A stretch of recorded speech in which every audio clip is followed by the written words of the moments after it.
Halo sahabat Maranatha, jumpa lagi bersama dengan saya, Pendeta Hariman Andre Patianakota dalam acara AIS Podcast. Hari ini saya kedapatan tamu istimewa. Kedatangan, bukan kedapatan ya. Kedatangan tamu istimewa. Seorang perempuan tangguh, Ibu Tiur Gantini. Halo Bu Tiur, apa kabar? Kabar baik. Salam jumpa. Terima kasih banyak Bu Tiur sudah berkenan hadir dalam acara Ice Podcast kali ini. Dan teman-teman semua, Ibu Tiur Gantini adalah seorang dosen, tepatnya di Fakultas IT, ya. Teknik Informatika Universitas Kristen Maranatha. Selain menjalankan tugas sehari-hari sebagai seorang dosen, beliau juga dipercaya sebagai direktur di Direktorat Akademik Universitas Kristen Maranatha. Jadi teman-teman bisa kebayangkan tugas sebagai dosen, tugas sebagai seorang direktur di Direktorat Akademik, belum lagi ditambah tugas sebagai seorang istri dan seorang ibu. Makanya saya katakan Ibu Tiur ini seorang perempuan tangguh. Ya, Bu Tiur, saya dengar sedikit-sedikit ya kisah tentang Bu Tiur, bahwa perjalanan Bu Tiur itu cukup menarik ya. Sebelum jadi dosen, ya, sekarang seorang direktur. Awalnya adalah seorang tenaga administrasi ya di Universitas Kristen Maranatha. Mungkin Bu Tiur bisa cerita sedikit mengenai perjalanan karir Bu Tiur itu di Universitas Kristen Maranatha. Selamat bertemu dengan Pak Pendeta. Ya. Biasa, terima kasih. Kalau secara singkatnya itu sebetulnya mungkin ada sedikit yang tahu ya. Kalau saya itu sebetulnya bukan dari dosen murni, tapi saya lulus pertama kali itu diploma 3. Itu saya apply ke Maranatha, itu saya bekerja di lab APK, itu di bawah teknik industri. Itu ada di basement 2, kalau sekarang itu ada di belakang Fakultas Teknik dan Kamar Maya. Di situ saya kerja, lalu memang ada keinginan dari saya untuk studi lanjut. Dan pada saat itu memang di tahun sekitar 99 itu belum ada kelas karyawan atau yang disebut dengan extension. Jadi saya harus keluar dari Maranatha. Saya akhirnya, tapi saya tetap bekerja juga karena saya biaya sendiri. Jadi orang tua hanya memodali saya sampai D3 saja. Jadi saya kerja, kali itu saya kerja di pabrik. Saya kerja dari pagi sampai sekitar jam 4, lalu saya kuliah lagi. Kali itu memang kadang-kadang ada kuliah di pagi hari juga, itu yang tidak dibolehkan oleh Maranatha. Saya sampai ke rumah itu sekitar jam 10-an kuliah, dan itu yang saya lakukan terus. Nah tapi memang mungkin memang jalan saya cukup unik di Maranatha. Itu ketika saya lulus S1, ternyata di bawah, kebetulan saya jurusan teknik komputer informatika, jadi D3 saya teknik komputer, lalu S1-nya teknik informatika, ada lowongan di IT Maranatha. Tapi kali itu belum ada fakultas IT, Pak. Itu bos saya itu adalah Pak Teddy Markus. Di situ saya tes dan ternyata lolos. Disitulah saya pertama kali masuk kembali ke Maranatha sebagai programmer dan analis di situ. Nah pada saat itu sudah mulai buka 2022 itu ada D3 IT, program studi di bawah Fakultas Teknik. Lalu saya ditawarkan, saya kali itu sempat jadi asdos. Jadi saya sempat jadi asdosnya Pak Marvin, mungkin Bapak tahu. Marvin itu dosen teknik elektro yang sekarang di Siskom. Saya pernah jadi asdos beliau di teknik industri, di Fakultas Bisnis. Saya memang senang ketemu mahasiswa, saya senang ketemu orang untuk belajar.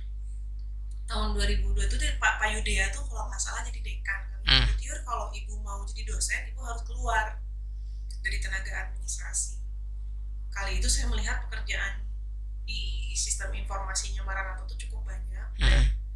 Saya rasanya kok baru masuk udah mau langsung pindah gitu ya. Saya pikir belum sekarang kalau emang nggak boleh gitu. Dan saya juga enjoy dalam pekerjaan saya di bawah Pak Teddy Markus. Namun memang mungkin rezeki nggak kemana ya Pak Pendeta. Tahun 2007 kali itu, di situ saya memutuskan juga meninggalkan status saya sebagai single. Saya akan menikah. Dan saya pikir, saya melihat kalau saya tuh kalau nikah, saya nggak mau anak saya diurus sama orang lain. Dan saya bukan tipikal orang yang suka curi-curi waktu. Dan saya lihat sebagai dosen itu kan fleksibel ya waktu. Yang penting sekian jam 1 minggu. Kalau karyawan kan kerjanya dari jam 8 sampai sore. Office hour ya. Orang tua saya sudah tua, siapa yang ngurus anak? Ketika ditawarkan itu, Pak saya mau. Saya apply lagi jadi dosen. Tes lagi Pak. Psikotes lagi, semuanya wawancara, lolos lagi gitu. 2007 itulah saya memulai karir sebagai dosen. Dan ya sampai sekarang semuanya perjalanannya ya anugerah sih Pak. Kalau sampai saya wow, ini perjalanan yang unik ya. Semua orang pasti punya perjalanan yang unik karena masing-masing punya jalannya sendiri ya. Bu Tiur punya perjalanan karir dari seorang tenaga administrasi, kemudian ada kesempatan untuk menjadi dosen dan itu diambil dan ternyata juga lolos. Lalu melanjutkan studi di S2 di ITB ya. Dan sekarang sedang proses S3. S3. Semoga lancar-lancar juga ya Bu Tiur. Nah, ini menarik teman-teman. Merangkak dari bawah, betul-betul dari bawah. Kemudian menjadi dosen dan kini menjadi direktur. Tadi Bu Tiur juga katakan Bu Tiur tidak mau anak itu diasuh oleh orang lain. Nah, ini gimana Bu Tiur membagi waktu ya kan pasti nggak mudah ya. Seorang istri, seorang ibu, lalu kemudian seorang direktur dan masih tetap setia menjalankan tugas sebagai tugas utama sebagai seorang dosen. Gimana Bu Tiur memanage semua itu? Manage memang nggak mudah ya, apalagi kalau pas anak sakit. Itu memang bersyukurnya itu memang Tuhan sudah atur ketika saya punya putri pertama kali di pernikahan kami. Kan saya dapat langsung 3 bulan isi 2008 itu ibu saya masih ada. Jadi ya mau nggak mau saya pakai pengasuh Pak Pendeta, pengasuh yang diawasi oleh ibu saya.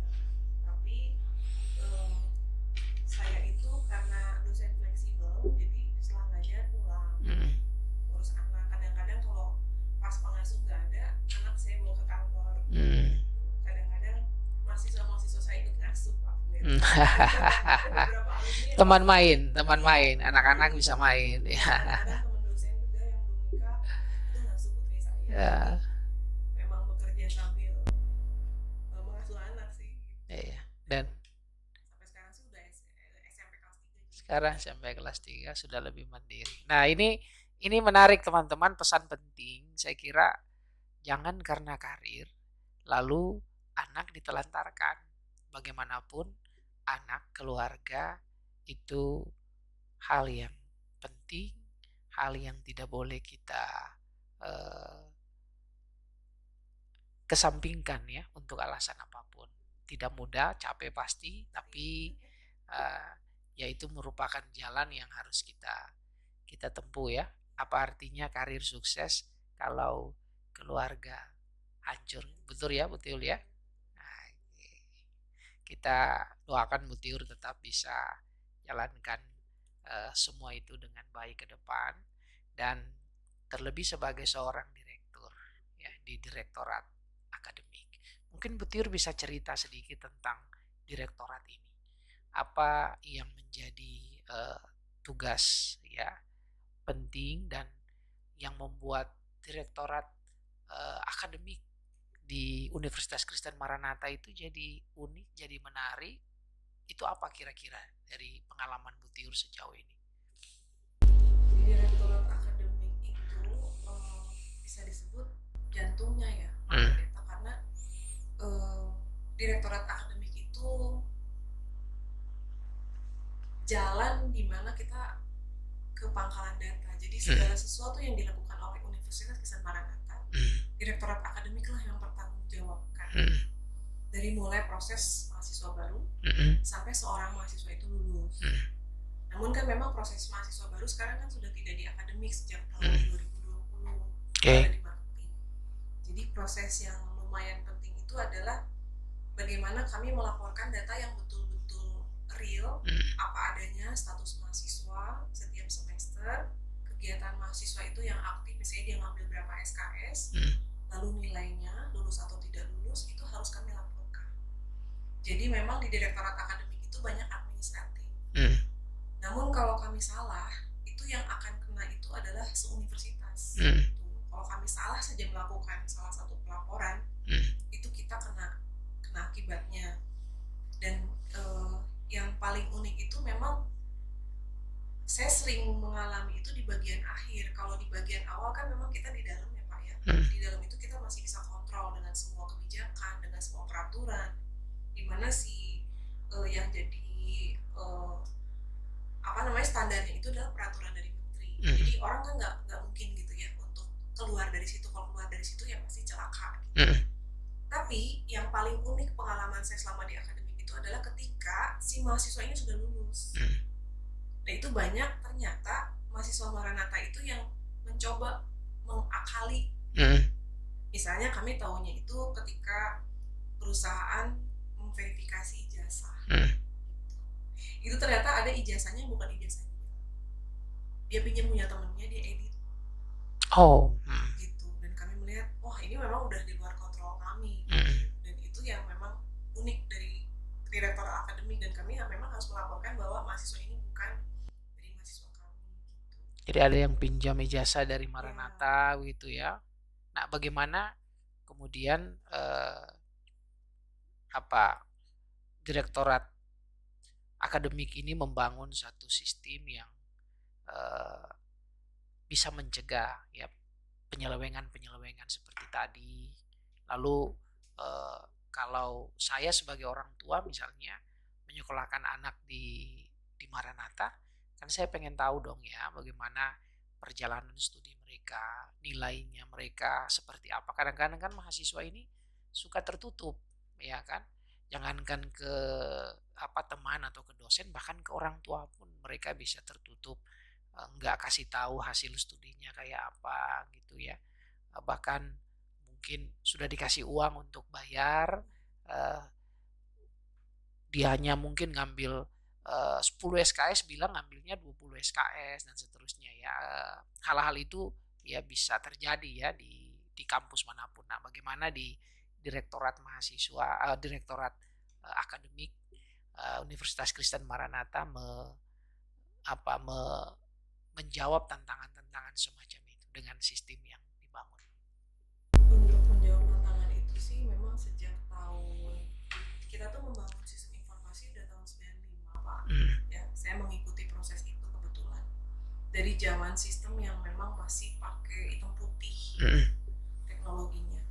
Nah, tapi upaya kita sekarang itu adalah yang awalnya tidak ada fitur untuk orang tua, kita sudah buatkan. Itu parent portal. Parent portal. Iya, parent portal namanya. Dan sekarang kami bekerja sama dengan Direktorat IT-nya Maranatha di STI. Itu kita mulai mengintegrasikan satu-satu. Yang awalnya itu sistemnya terpisah-pisah. Sekarang kita udah mulai membuat sebuah onemaranatha.edu, di mana di situ awalnya parent portal terpisah, sekarang udah masuk. Lalu dulu itu sistem keuangan masih terpisah, sekarang udah bisa masuk dipantau juga di dalam One Maranatha. Jadi orang tua itu bisa melihat berapa tagihan yang sesungguhnya, kapan dibayar, dan bisa ketahuan juga berapa SKS yang diambil. Bahkan presensi pun bisa dilihat. Presensinya juga bisa dilihat, report kehadiran, lalu nilai-nilainya dia.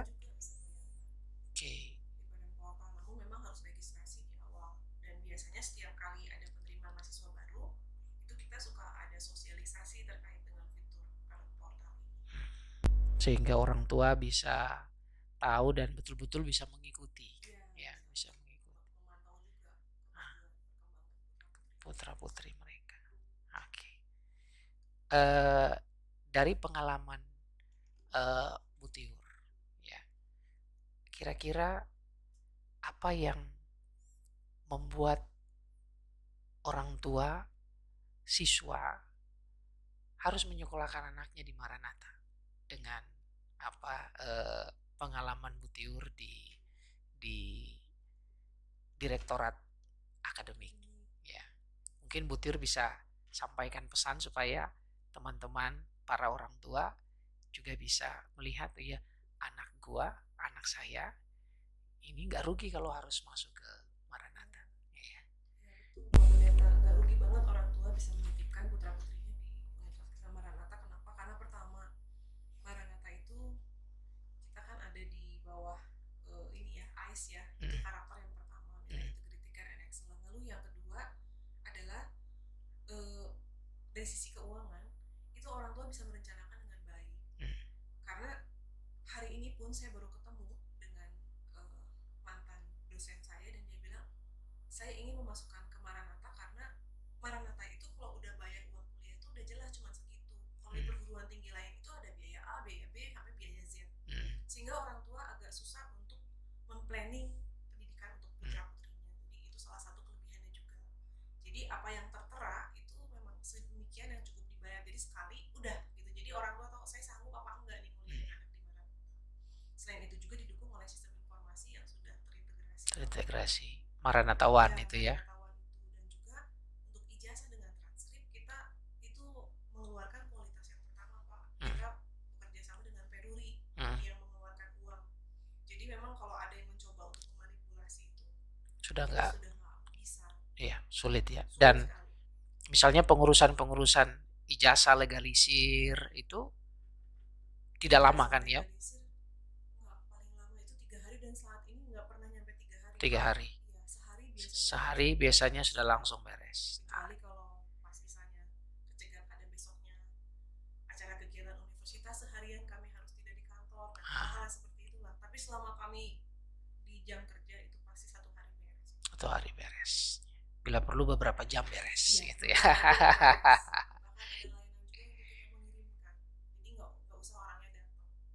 Oke. Jadi nggak akan rugi deh kalau nitipin putra putrinya. Apalagi dengan figur-figur seperti Bu Tiur, ya. Tadi saya katakan ini sosok perempuan tangguh, ya. Betul-betul memulai karir dari bawah, ya, menjadi seorang tenaga administratif, lalu kemudian dipercaya sebagai dosen, dan kini selain tugas utama sebagai dosen juga menjalankan kepercayaan sebagai seorang direktur di direktorat akademik. Dan semua orang pasti punya jalan yang berbeda, tapi bagaimana kita mau tekun, kita mau setia menjalankan setiap kepercayaan. Saya ingat apa yang dikatakan, ya, dalam kitab suci, orang yang setia dalam perkara-perkara kecil, kepadanya akan diberikan perkara-perkara yang lebih besar. Terima kasih Bu Tiur, ya, untuk kehadiran di studio ICE Podcast. Terima kasih sudah membagi inspirasi untuk kita semua. Sukses terus untuk Bu Tiur. Kita berikan salam ICE untuk para sahabat semua. Jangan lupa memberikan komentar, tanggapan. Jika ada tanggapan, komentar, pertanyaan, silakan diberikan di bawah ini, ya. Oke. Salam ICE, integrity, care, excellence.